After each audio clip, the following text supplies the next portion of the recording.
सभी को नमस्कार। आज के इस लेक्चर में बीपीएससी मेंस एग्ज़ाम में ऐसे पेपर के रिगार्डिंग एक मोस्ट इम्पोर्टेंट टॉपिक मैं डिस्कस कर रहा हूँ।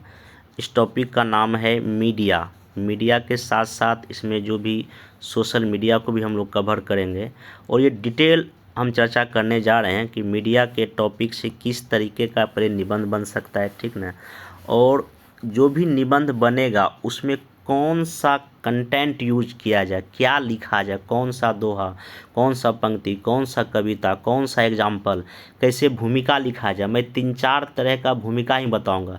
बॉडी पार्ट में क्या बात लिखा जाए, निष्कर्ष में क्या बात लिखा जाए, इन तमाम चीज़ों को मैं इसमें डिस्कस करूंगा। अगर आपको लगता है कि इस टॉपिक पर मैं निबंध नहीं लिख सकता या नहीं लिख सकती हूँ, आप इस लेक्चर को देख लीजिए। सिर्फ देखने के बाद इसका मैं पीडीएफ अपने टेलीग्राम चैनल पर शेयर कर दूंगा। वहाँ पे जाके इस पीडीएफ को डाउनलोड करके फिर आप इसमें से जितना भी मैं अभी डिस्कस जो टॉपिक करूँगा उसमें से कोई 1 या 2 ऐसे लिख लीजिएगा और लिख कर चेक करा लीजिएगा बस। और इस टॉपिक से मैं भी इस बार क्वेश्चन 70 बीपीएससी ऐसे पेपर में आना चाहिए। आइए फिर मैं शुरू करता हूँ। देखिए, सबसे पहली बात यह है कि इस मीडिया टॉपिक से जो है ना, जिन मुद्दों को लेकर निबंध पूछे जाने की प्रवृत्ति होती है वो कुछ इस प्रकार। और ये बेसिस क्या है, यूपीएससी का पेपर और आपका यूपीपीसीएस का पेपर। जैसे कि यूपीएससी ने क्वेश्चन एक बार पूछा, पक्षपातपूर्ण मीडिया भारत के लोकतंत्र के समक्ष एक वास्तविक खतरा है, ठीक। दूसरा क्वेश्चन ये यूपीपीसीएस में पूछा था, मीडिया की लोकतंत्र के प्रति जिम्मेदारी। फिर ऐसे और क्वेश्चन, समाज पर मीडिया का प्रभाव पूछ सकता है, सोशल मीडिया तथा व्यक्ति की आज़ादी पूछ सकता है। ये काफ़ी चर्चा में है, ये टॉपिक जो आ सकता है, सोशल मीडिया तथा व्यक्ति की स्वतंत्रता, ठीक है। क्या मीडिया अपने दायित्वों का समुचित निर्वहन कर पा रहा है, ये भी इसमें ऐसे बन सकता है। तेजी से प्रचलित होती वेब सीरीज ने भारतीय समाज पर किस प्रकार प्रभाव डाला, ये ऐसे का टॉपिक हो सकता है। क्या सोशल मीडिया प्लेटफॉर्म्स समानांतर मीडिया को चुनौती देने में सक्षम है। भारतीय मीडिया कॉरपोरेट स्वार्थ का प्रतिनिधि करती है या लोकतंत्र का चौथा स्तंभ है। चुनावों में मीडिया की भूमिका, ऑनलाइन जर्नलिज्म, सोशल मीडिया अवसर और चुनौतियाँ, फेक टीआरपी और पेड न्यूज, मीडिया की वैधता पर उठते सवाल, ये भी आ सकता है। जन जागरूकता में सोशल मीडिया की भूमिका, सोशल मीडिया का दुरुपयोग और आंतरिक सुरक्षा की चुनौतियाँ, ये सब कुछ संभावित टॉपिक है जो इस पर बन सकता है। अब आगे हम लोग इसमें आते हैं कि जब भी कभी हम इस टॉपिक को लिखें तो आखिर अपने पास कौन कौन सा वो कुछ कंटेंट होना चाहिए। जैसे कि कुछ पंक्ति या कथन आपको ये पता होना चाहिए। देखिए, जब भी मैं कोई टॉपिक बताता हूँ, सबसे पहले कुछ कोटेशन या उससे जुड़ा कुछ पंक्ति या लाइन, कोई कविता आपके पास होना चाहिए जो कि आपके ऐसे में 2-3 मार्क्स बढ़ा सके। ये है वैल्यू एडिशन। देखिए, ऐसा नहीं कि आपको कोई कविता या दोहा लिखना नेसेसरी, लेकिन हाँ, अगर लिखेगा तो आपको बेहतर मार्क्स आएगा और आपके आंसर का फ्लो बेहतरीन बनता है। तो देखिए, इसमें क्या क्या आप इसमें लिख सकते हैं कि तुम पुरानी बासी सब्जी को नया बताकर रुपये वसूलते हो, हम बेकार को खास बताकर टीआरपी बटोरते हैं। ये वर्तिका नंदा का एक कविता, आप इसको भी यूज कर सकते हैं। बहुत बहुत जगह ये यूज हो सकता है, ठीक है। खींचो ना कमानों को ना तलवार निकालो, जब तोप मुकाबिल हो तो अखबार निकालो। ये अकबर इलाहाबादी, मतलब कि युद्ध से भी ज़्यादा इम्पोर्टेंट ये किसको बता रहे हैं, मीडिया अखबार को दे रहे हैं, ये भी लिख सकते हैं। उसके बाद नेपोलियन बोनापार्ट का एक स्टेटमेंट है कि 1000 हथियारधारी शत्रुओं की तुलना में मुझे 4 विरोधी अखबारों से कहीं अधिक डर लगता है, ये भी लाइन लिख सकते हैं। एक मार्क ट्वेन का स्टेटमेंट है कि केवल 2 ही बल है जो विश्व के सभी कोनों में प्रकाश पहुंचा सकते, पहला आकाश का सूर्य और दूसरा आपका प्रेस है।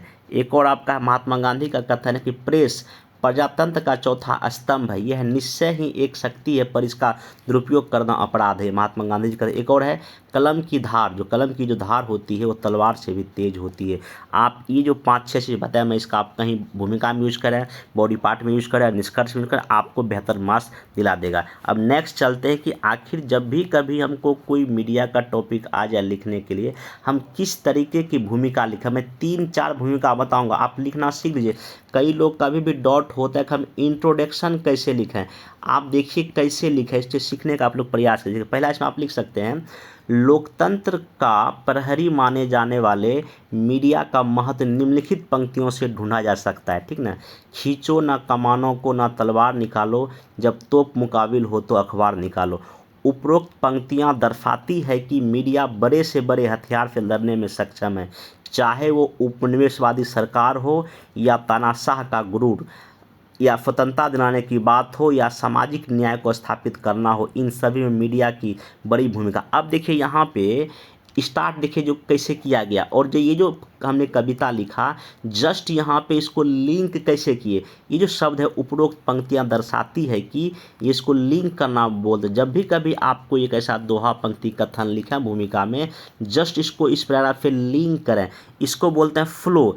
ऐसे में देखिए फ्लो दिखाया था, आप स्टार्टिंग से लेके अंतिम निष्कर्ष के अंतिम वर्ड तक क्या आपके आंसर में फ्लो है, कहीं ब्रेक तो नहीं है। आपको मार्क्स 65 प्लस मिल सकता। सही कंटेंट उस थीम के आसपास रहना। कई लोग क्या करते हैं, थीम कुछ और है, भूमिका में तो ठीक है लिखा, लेकिन बॉडी पार्ट में थीम से बिल्कुल भटकाओ, आपको 50-45 मार्क्स मिल जाएगा, आपका एवरेज मार्किंग हो जाएगा, आप एग्ज़ाम पास नहीं कर पाएंगे। तो आगे देखिए यहाँ पे क्या है, कैसे आगे जा सकते हैं, वही बड़ी भूमिका है। तभी शायद राजा राम मोहन रॉय, ज्योतिबा फुले, महात्मा गांधी, वॉल्टेयर मिल जैसे महान व्यक्तियों ने मीडिया की स्वतंत्रता पर बल दिया तथा स्वयं भी मीडिया के माध्यम से सामाजिक धार्मिक समस्या पर प्रहार किया। किंतु जब मीडिया निष्पक्ष ना रहे, अर्थात अपने मार्ग से भटक जाए, तो यह लोकतंत्र के लिए खतरा है। एक भूमिका आप ये तैयार कर सकते हैं। दूसरा देखिए भूमिका यहाँ पे क्या कर सकते हैं, एक स्वतंत्र लोकतांत्रिक राष्ट्र के लिए यह आवश्यक है कि वहाँ एक मीडिया सशक्त, निष्पक्ष एवं दबाव मुक्त हो। लोकतंत्र में चूंकि जनहित को वरीयता दी जाती है, ये तब लोकतांत्रिक व्यवस्था में मीडिया की जवाबदेही एवं जिम्मेदारी कहीं अधिक बढ़ जाती है। मीडिया को चूंकि जनता का आवाज़ माना जाता है, इसलिए उससे निष्पक्षता एवं निर्भीकता का अपेक्षा लोकतंत्र के रक्षक के रूप में की जाती है। तो आप ये भी लिख सकते हैं। या देखिए तीसरा भूमिका क्या लिख सकते हैं, देखिए डायरेक्ट क्या शुरुआत कर सकते हैं। इसमें कोई दो राय नहीं है कि हमारे देश में मीडिया और समाज का अटूट रिश्ता है। चूँकि हमारे यहाँ लोकतांत्रिक व्यवस्था है, अतएव समाज के प्रति मीडिया की जवाबदेही भी ज़्यादा है।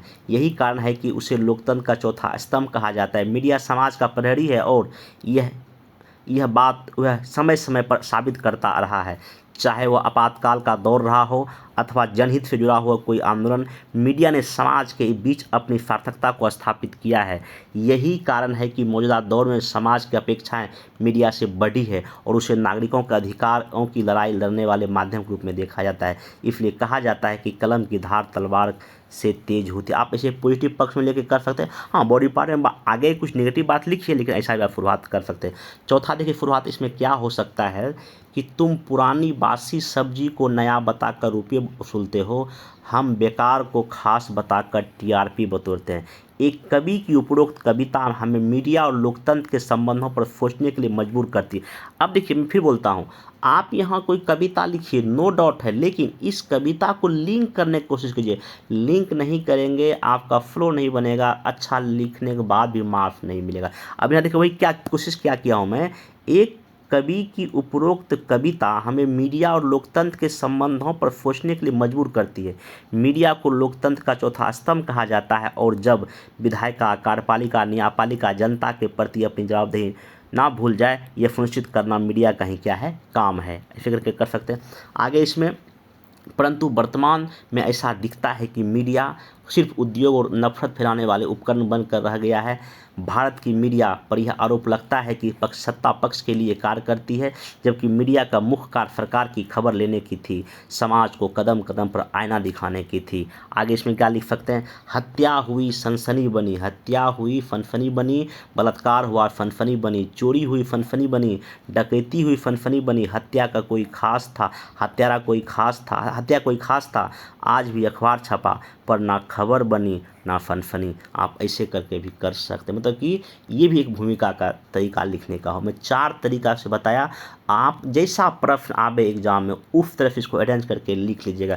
और अगर आप मेरा लेक्चर देख रहे हैं तो आप इन भूमिका को लिख लीजिए, कहीं नोट डाउन कर लीजिए। और हमारे इस यूट्यूब पर ऐसे कई सारे लेक्चर ऑलरेडी पड़ा हुआ है, जाइए प्ले लिस्ट में, वहाँ बीपीएससी ऐसे मेंस लिखा हुआ है। लगभग 40-50 लेक्चर मैं ऑलरेडी भूमिका पे लिया हूँ, बॉडी पार्ट पे लिया हूँ, निष्कर्ष पे लिया हूँ। आप उसको देखिए, बहुत कुछ सीख सकते हैं। चलिए अब देखिए, अब बात आती है मेन बॉडी की भूमिका। आपको मैं 3-4 तरीके से बता दिया। अब देखिए बॉडी पार्ट में हम क्या क्या लिखेंगे। जैसे बॉडी पार्ट में आइए तो सबसे पहले आप दिखाइए कि मीडिया क्या है। अगर इस टॉपिक से आया है तो इसकी क्या भूमिका है। तो मीडिया सामूहिक संचार का वह उपकरण है जिसका उपयोग सूचना या आंकड़ों के संकलन एवं प्रसार के लिए किया जाता है। और देखिए आपको अच्छे शब्दों का प्रयोग करना चाहिए। आप अगर इंग्लिश मीडियम में, इसका इंग्लिश मीडियम का मैं पीडीएफ डाल दूंगा मीडिया का, वहाँ से देख लीजिएगा। आपका चाहे इंग्लिश मीडियम हो या हिंदी मीडियम हो, आपको अच्छे शब्दों का प्रयोग एनी हाउ करना ही पड़ेगा। यह संचार मीडिया को संकलन होता है अथवा विशिष्ट मास मीडिया संचार व्यापार, इसे आप दिखा सकते हैं मीडिया क्या होता है, ठीक ना। वीडियो पर देख लीजिए। आगे, किसी स्वस्थ लोकतंत्र को आकार देने में मीडिया का महत्वपूर्ण भूमिका निभाता है। यह लोकतंत्र की रीढ़ की हड्डी की तरह होता है। लोकतंत्र हमें विश्व, वही मीडिया को बारे में बता दीजिए। मीडिया समाज को लिंक कीजिए। भारतीय स्वतंत्रता संग्राम के दौरान लगभग सभी फिनानी मीडिया का मतलब पत्र पत्रिका का संपादन का ये देख लीजिए। धन की निकासी का मामला हो या यंग इंडिया, सब कुछ दिखाया गया। मीडिया का भूमिका पॉजिटिव हो सकता है, निगेटिव, मतलब ये बॉडी पार्ट में आप मतलब ऐसे फ्लो चार्ट में नहीं लिखेंगे, आप बॉडी पार्ट में भी पैराग्राफ में ही लिखेंगे। आप सोशल में दिखाई, शिक्षा की समस्या को दिखाती है, स्वास्थ्य की समस्या को दिखाती है, जातीय हिंसा पर तक चर्चा करती है, आर्थिक में कृषि समस्या को दिखाती है, उद्योग सेवा पर ये मीडिया अपना अपना काम करती है। राजनीति में 2G या कोलगेट या व्यापम ऐसे घोटाले को उजागर करती है, पार्टी का एजेंडा दिखाती है, और अन्य भी कई सारे काम मीडिया करती है। लेकिन हाँ, नकारात्मक में आरोप लगता है कि मीडिया पक्षपातपूर्ण हो गई। मतलब कि कैसा, मीडिया किसी खास नेता का भाषण प्रस्तुत कर उनका इंटरव्यू आयोजित करके जनता के सामने एक छवि लाता है। चुनाव कौन जीतेगा यह तय करने में सबसे बड़ी भूमिका मीडिया की होती है। इसलिए सारी सरकारें व दल मीडिया को अपने पक्ष में झुकाने के लिए प्रतिबद्ध रहती है। यदि मीडिया सत्ता का चारण हो जाए तो यह जनता के साथ छल है। ये बात लिखिए। मीडिया में फोटो एडिटिंग के माध्यम से छवि बिगाड़ने का काम किया जाता है। वर्तमान राष्ट्रीय प्रांतीय राजनीति की बात करें तो हम आसानी से भाप सकते हैं कि कौन सा अखबार या चैनल किस दल के पक्ष में है और किसके विरुद्ध है। कुछ मीडिया तटस्थ दिखने की कोशिश करते हैं। अब देखिए सब बात यहाँ पे आप किसी का नाम लिए बगैर ये बहुत बात कह दी आप, ठीक ना। पक्षपातपूर्ण मीडिया लोकतंत्र, राजनीतिक लोकतंत्र के साथ साथ सामाजिक और आर्थिक लोकतंत्र के लिए भी खतरा डालता है। ये सब बात लिखिए। लिखिए, जनता को गरीबी, बेरोजगारी जैसी अनेक प्रकार की सामाजिक बुराइयों जिनसे भारत ग्रस्त है उनसे लड़ने में मदद करने के बजाय आज के समय में मीडिया के कारण जमीन सच्चाई तथा दर्शकों के बीच संपर्क खत्म हो गया। इस क्षेत्र में प्रवेशकर्ताओं की बढ़ती संख्या के साथ मीडिया की दुनिया ने एक नाटकीय कॉर्पोरेट मोड़ ले लिया है। मीडिया ग्रामीण भारत की वास्तविक तस्वीर नहीं दिखाते, उन्हें गांव की कच्ची सड़कें, किसानों की आत्महत्या आदि खबरें बेचैन नहीं करती, जबकि 7वें वेतन आयोग उद्योगों के लिए रियासत की घोषणाएं ज़्यादा आकर्षित करती है। इस प्रकार भारतीय मीडिया के चमत्कार साह्य दोनों पक्ष, हम तक दोनों दिखाई, पॉजिटिव भी है और निगेटिव भी है। जहां मीडिया सनसनीखेज खबर देने तथा कथित धर्मगुरुओं को मंच देने व वाणिज्य में बढ़ावा देने के लिए प्रचार का माध्यम बनता जा रहा है, जिसके दायरे में गरीब तबका, ग्रामीण क्षेत्र और जनजाति बस्ती अब नहीं रही। किसी ने ठीक ही कहा है, किसी की मौत का जुमला जुबान तक नहीं पहुंचा, किसी की मुस्कुराहट सुर्खी खास बन गई। ये सब आप जरूर अपने ऐसे में लिखें, आपको बेहतर मार्क्स मिलेगा। उल्लेखनीय है कि वैश्वीकरण उदारीकरण के बाद विश्व अर्थ युग हो गया है जिसने मीडिया को भी नहीं छोड़ा, जहां मीडिया घराने ट्रुथ से ज़्यादा टर्नओवर को लेकर चिंतित है। ये आप ये लाइन जरूर लिखें। हालांकि मीडिया ने हमारे ज्ञान को बढ़ाया है, पर हमने भी चटपटी खबर को पसंद किया है, अर्थात गलतियां समाज की भी रही है। किसी ने ठीक ही कहा है, हम वही देखते हैं जो मीडिया जो हमें मीडिया दिखाती है। संपूर्ण चर्चा का सार यही है कि लोकतंत्र का सफलता हेतु मीडिया को वंचित वर्ग के पक्ष में खड़ा होना पड़ेगा। अब मूल काम मीडिया के सुधार का है, जिसमें मीडिया स्वयं कार्य करता है। उसे समझना होगा कि वित्त का विस्तार करना जितना जरूरी है, उतना ही जनता तक सच पहुंचाकर अपना दायित्व निभाना। किसी ने ठीक ही कहा है, स्वतंत्रता की उड़ानों के साथ जिम्मेदारियों की जड़ें भी महत्वपूर्ण है, जिसमें मीडिया को स्वयं मूल्यांकन करना होगा। वर्तमान स्थिति ऐसी है कि भारतीय मीडिया का अधिकांश हिस्सा अपने जिम्मेदारी से दूर खड़ा है। वो बड़े सेठों और सत्ताधीशों के सामने सजदा कर रहा है। यहाँ नागरिक की भूमिका असंदिग्ध है, क्योंकि लोकतंत्र का आधार लोग है, उसे भी लोकतंत्र का प्रहरी बनना पड़ेगा। ऐसे करके आप निष्कर्ष भी लिख सकते हैं। तो आपने देखा कि किस तरीके से 2-3 भूमिका बताया, बॉडी पार्ट में क्या बताया, कौन सा कोटेशन, कौन सा दोहा पंक्ति आप यूज कर सकते हैं। अब अगर ऐसा कोई टॉपिक आ जाए कि लोकतंत्र के प्रति जिम्मेदारी मीडिया की, लोकतंत्र के प्रति मीडिया की अगर जिम्मेदारी आ जाए, तो आप सिंपल देखिए, इसमें क्या क्या लिख सकते हैं। देखिए, लोकतंत्र का प्रहरी भारतीय मीडिया का कुछ जिक्र दीजिए, लोकतांत्रिक मूल्यों का संवाहक है मीडिया, ऐसा कुछ कम, ये आप यहाँ कर सकते हैं। अब यहाँ पे देखिए, इसका भूमिका अगर लिखना हो ये वाला को, तो क्या लिखिए, केवल दो ही बल है जो विश्व के सभी कोनों में प्रकाश पहुँचा सकते हैं, पहला आकाश का सूर्य और दूसरा प्रेस, ये मार्क ट्वेन कहते हैं। उपर्युक्त कथन मीडिया की भूमिका को रेखांकित करता है तथा इसकी महत्ता को भी बताता है। एक स्वतंत्र और लोकतंत्र में स्वतंत्र मीडिया का होना अनिवार्य तत्व है, क्योंकि यही मीडिया है जो लोकतंत्र का की क्या करता है, पहरेदारी। आप देखिए, जिम्मेदारी का स्रोत कहाँ से, अनुच्छेद 19 का जिक्र कर सकते हैं आप इसमें बॉडी पार्ट में, ठीक ना। आगे क्या है जिम्मेदारी, आप दिखाइए कि क्या क्या इसकी है। जो देखिए, फोर्थ पिलर ऑफ डेमोक्रेसी है, यह मान्यता है कि विधायिका, कार्यपालिका, न्यायपालिका जनता के प्रति अपनी जवाबदेही ना भूल जाए, यह सुनिश्चित करना मीडिया का काम है। सच्चा लोकतंत्र वह होता है जहां जनता को अपनी सरकार के निर्णयों की समुचित जानकारी हो तथा उन निर्णयों से होने वाले लाभ हानियों की गहरी समझ हो, ताकि वह लोकतंत्र की प्रक्रियाओं में सार्थक हिस्सेदारी निभा सके। अब देखिए, जिम्मेदारी दिखाइए क्या क्या, लोकतंत्र के मूल्यों की रक्षा करना, व्यक्ति स्वतंत्रता, सामाजिक न्याय का लाभ जनता तक पहुँचे, सरकारी योजना का लाभ पहुँचे, सरकार की कमियों की खूबी बताना, भ्रष्टाचार, गरीबी, भुखमरी पर चर्चा करना, चॉइस गलत पार्टियों और नेताओं का जिक्र करना, ये है मीडिया की मेन जिम्मेदारी। इस प्रकार मीडिया कई तरह से हमें प्रभावित करता है। वह हमें मुद्दों से परिचित रखता है, ताज़ा खबरें बताता है, अनेक सामाजिक राजनीतिक मुद्दों पर राय बनाने में हमारी मदद करता है और सूचना स्रोतों के रूप में काम करते हुए कई प्रकार से हमारा मनोरंजन और ज्ञानवर्धक भी करता है। आप यहाँ पे ये बॉडी पार्ट में लिखेंगे। अब यहाँ पे ये हो गया। अब देखिए, अगर एक टॉपिक आ जाए कि भारतीय मीडिया कहाँ तक सफल है, इसमें कोई दो राय नहीं है कि भारतीय मीडिया ने अपने नैतिक उद्यम, मूल्य आधारित पत्रकारिता, गंभीर चिंतन तथा सार्थक पहलों से एक विशिष्ट पहचान बनाई है। राजनीतिक त्रासदी हो या सामाजिक संक्रमण, आंतरिक सुरक्षा का मामला हो या सीमाओं की रक्षा, अराजकता का दंश हो या अपराध की हरारत, सड़क से संसद तक फैला भ्रष्टाचार हो या भारतीय संस्कृति पर हमला, लोकतंत्र के इस प्रहरी ने हर स्थिति में अपनी भूमिका का पॉजिटिव निर्धारण किया और आमजन के मन को छू लिया। उसने अपनी जिम्मेदारी का निर्वाह बखूबी किया। यह साख भारतीय मीडिया ने एक दिन में कायम नहीं की है, इसमें उम्र गुजारी है, ठीक है। परंतु वर्तमान समय में मीडिया कहीं ना कहीं अपने दायित्वों को भूल गया है। सत्ता और मीडिया का गठजोड़ दिखाई पड़ता है और सफ़ेद झूठ भी कैसे सच बन जाता है, यह निम्न कविता में देखा जा सकता है। राजा बोला रात है, रानी बोली रात है, मंत्री बोला रात है, संतरी बोला रात है, और ये सुबह सुबह की बात है। आप यूज कर सकते हैं। आगे चलते हैं।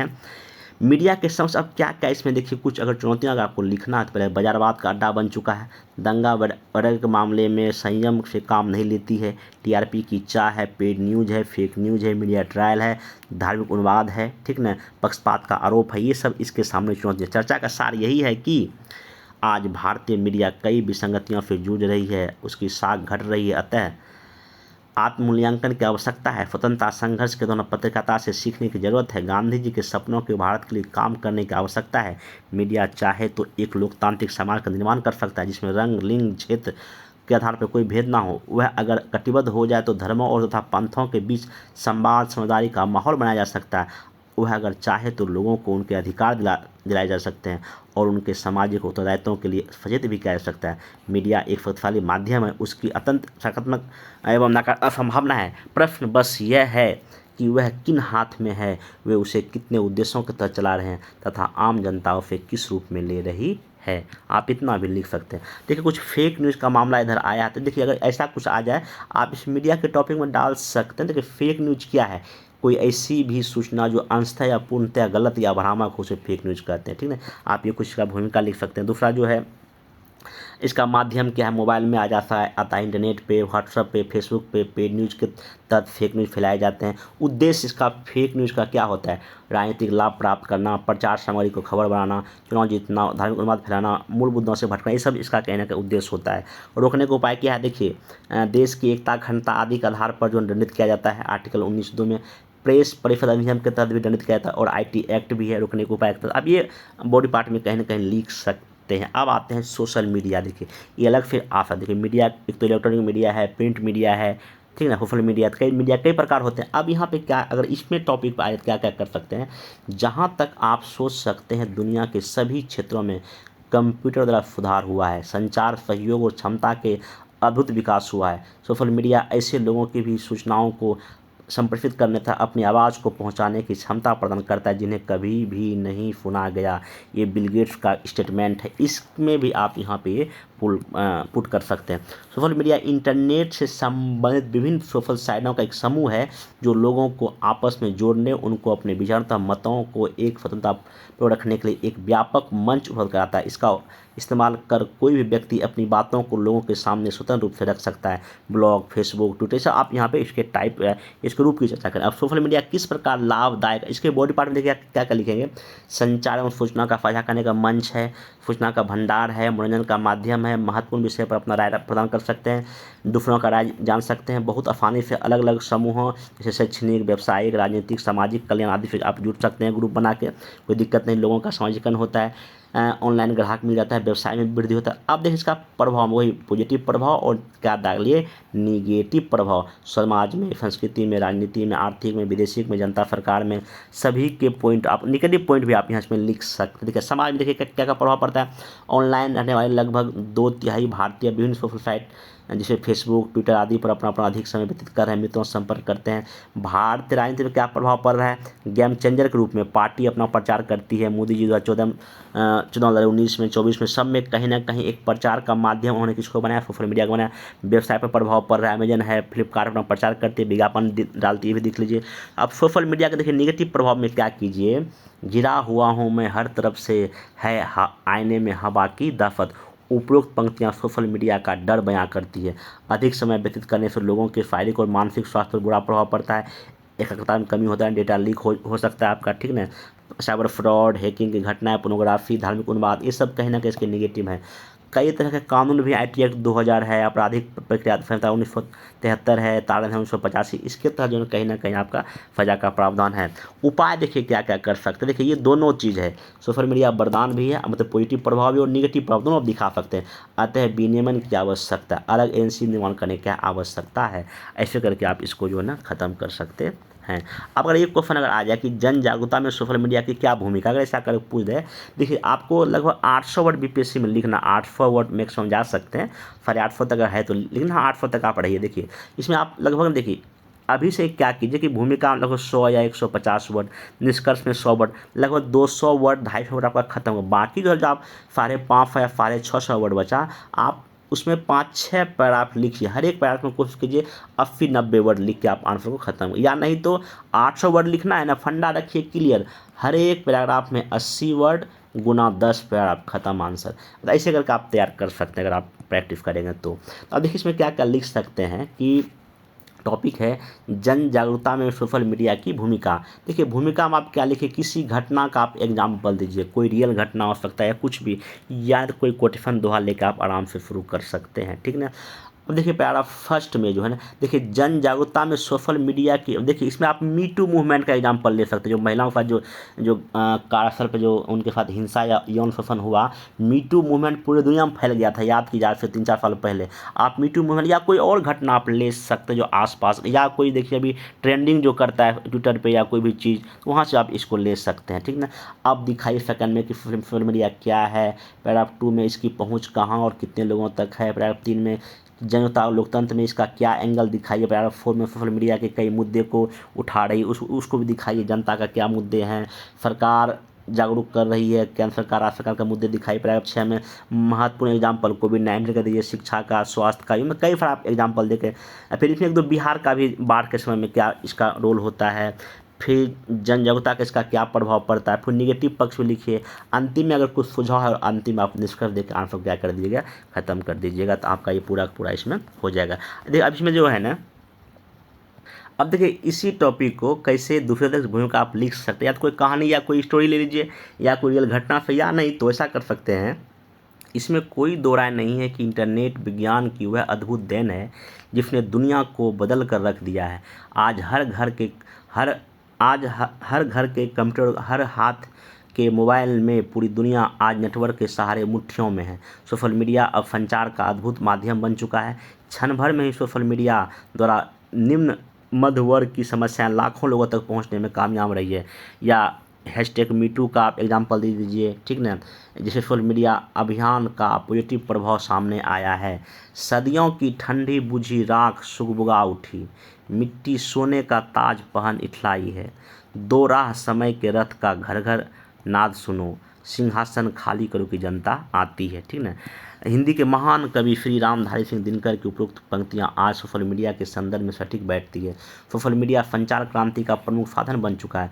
50 वर्ड में आगे ये लिखा है कि सोशल मीडिया क्या है, जनता क्या है, सोशल मीडिया नहीं था तब कैसे, अब क्या क्या चेंजेस हुआ है, आप ये सब यहाँ लिख सकते हैं। आगे यहाँ पे आपकी क्या क्या मुद्दे हैं, जन जागरूकता के मुद्दे, आर्थिक योजनाएं का जिक्र कर सकते हैं, कोविड महामारी में टीकाकरण का बात हो सकता है, बिहार का एग्जाम्पल लीजिए, समाज क्षेत्र में महिलाओं बच्चों का समस्या, 2 गज की दूरी, मास्क है जरूरी, इसे मीडिया में उस समय चला था, ठीक ना। बेरोजगारी का मुद्दा हो सकता है, स्टूडेंट द्वारा उठाया जाता है। सरकार यहाँ है, बीच में है सोशल मीडिया, और यहाँ जनता है। जनता सोशल मीडिया के जरिए अपनी बात को रखती है, सरकार तक पहुँचती है, सरकार भी चीज़ें सोशल मीडिया पर रखती है और जनता तक क्या होती पहुँच। सबसे best example Modi ji Twitter account है, फेसबुक अकाउंट है। आज देखिए जितना भी डिपार्टमेंट है, हर एक डिपार्टमेंट का ट्विटर अकाउंट है, फेसबुक अकाउंट है, वो अपना जो भी योजनाएँ उसमें शेयर करती, जनता उसको देखती है। सोशल मीडिया पर जन जागरूकता का प्रभाव व्यापक पड़ा है, सरकार भी तुरंत एक्शन में आ जाती है, जनता तक रियल टाइम में सूचनाएं पहुंच जाती है। हालांकि सोशल मीडिया के संदर्भ में कुछ नेगेटिव बात वही लिखिए, साइबर अपराध है, धोखाधड़ी है, ये सब आप लिख सकते हैं। अंतिम में वही कि प्रत्येक तकनीक के 2 पक्ष हैं, वरदान अभिशाप, यह मानव पर निर्भर है कि वह उसका उपयोग कैसे करता है। अतः सोशल मीडिया के पॉजिटिव उपयोग से जन जागरूकता फैलाई जा सकती है, इसके उपयोग से आम जन तक उनके लाभ के लिए सरकार द्वारा चलाई रही योजनाओं के विषय में जागरूक किया जा सकता है। आप ऐसे करके भी इसको ख़त्म कर सकते हैं। तो मैं कोशिश किया कि मीडिया में जो भी टॉपिक हो सकता है, जो भी ऐसे बन सकता है, उसका बॉडी पार्ट में फिर इसके भूमिका में क्या लिखा जाए, बॉडी पार्ट में क्या लिखा जाए, कनकुल में सब कुछ बताने का मैं प्रयास किया। ये आपका हिंदी का नोट्स था, बाकी इंग्लिश का भी नोट्स मैं अपने टेलीग्राम पर शेयर कर दूंगा। आप वहाँ जाके आप उस नोट्स को, कंटेंट को पढ़ सकते हैं और इस टॉपिक से अगर कोई भी निबंध आएगा आप उसको लिख सकते हैं। दूसरा बात देखिए, अभी जो है ना 25 मार्च को मैं वीडियो आपको बना रहा हूँ, आपको 25 अप्रैल को 70 बीपीएससी मेंस का एग्ज़ाम है, लगभग 1 महीने का समय है। आप सबसे पहले ये कीजिए कि हमारे ही टेलीग्राम पर जो है ना आपको सिलेबस में दिया हूँ, से देखिए मेंस में आपने कौन कौन से टॉपिक को कर लिया उसका एक चेकलिस्ट बनाइए। जैसे मान लीजिए कि हिस्ट्री में देखिए क्या टॉपिक छूटा है, या पॉलिटी में क्या टॉपिक छूटा है, इकोनॉमी में क्या छूटा है। जो टॉपिक आप पे नहीं हो पाए जल्दी जल्दी कोशिश कीजिए, मार्च अंतिम होते होते उस सारे जीएस के टॉपिक एक बार पढ़ लीजिए। फिर आप 1 अप्रैल से रिवीजन कीजिए, राइटिंग भी करते चलिए, ऐसे करते चलिए, डीआई बनाते चलिए, ये सब को काम कीजिए। बाकी इस यूट्यूब चैनल पर भी जैसे कि मैं 67 से 68 और 69 से जो मेंस का मैं तैयारी करवा रहा हूँ, हर एक साल एग्ज़ाम के 1 महीने पहले मैं मेंस के लिए मेंस कैप्सूल में फ्रीज शुरू किया था। मेंस कैप्सूल फ्रीज में मैं क्या किया था, चाहे वो पॉलिटी का सेक्शन हो, इकोनॉमिक्स का सेक्शन हो, या साइंस टेक का सेक्शन हो, या करंट अफेयर का सेक्शन हो, सबका मैं शॉर्ट में की टर्म करके ना हर एक टॉपिक को मैं कवर किया था। इस बार भी मेरा कोशिश होगा कि लगभग जो है ना जितना हमसे हो पाएगा लगभग 100 टॉपिक के आसपास हर एक सब्जेक्ट में करा दूंगा। यही आपका मेंस में आएगा, वो भी लेकर आपको समय के साथ मिलना शुरू हो जाएगा, आप उसका वेट करें। बाकी पढ़ते रहिए, अगर कोई दिक्कत होगा तो नीचे कमेंट बॉक्स में कर सकते हैं, हम आगे आपसे मिलेंगे। Thank you.